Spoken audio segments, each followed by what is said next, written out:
بسم الله الرحمن الرحيم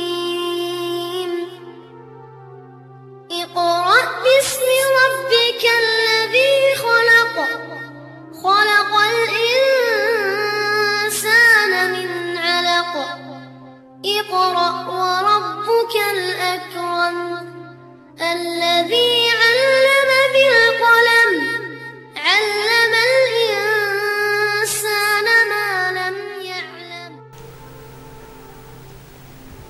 dafa am benn njuumte buy am. L'islam dana boot ñi mu am mais ma wax la ne l'islam du mbootu.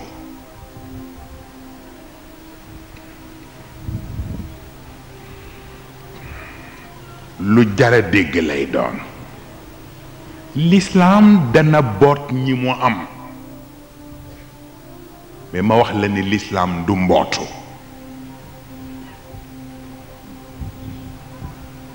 mbootu liire ko moom te am na loo xam ne kenn du ca nekk liir ba abadan. boobu ngeen war a seetluwaat. moo tax bari na ku naan mën de sama waa ji walla nga ni sama góor gi waa lu xew fekk da nga des di liir te yëf yi du mbootu. waaw ku bëgg a des di liir nag te yëf yi du mbootu boo bëggee ñu boot la yaay sàkki pexe. am na koo xam ni du dem di jël pour boot yaay def effort pour bootu mooy baatu wa'tasimu ja. waaw ndax góor ga dañ ko ni sa jabar ji baax na de mu ne na jafndu.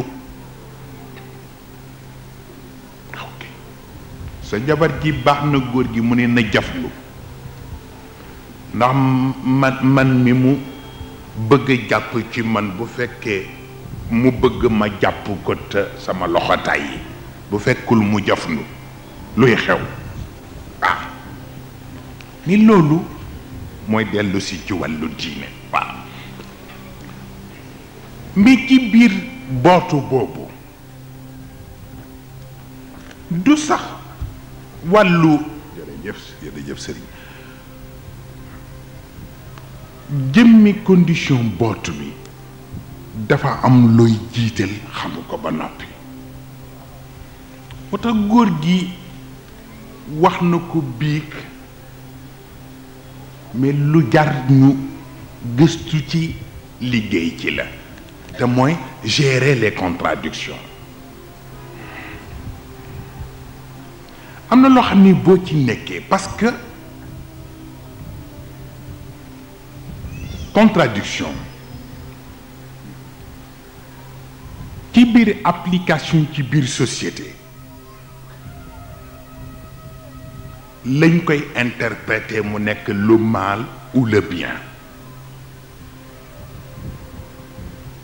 mais bu fekkee ni ci principe la c'est interchangeable. même le bien dana am fu muy nekkee mal.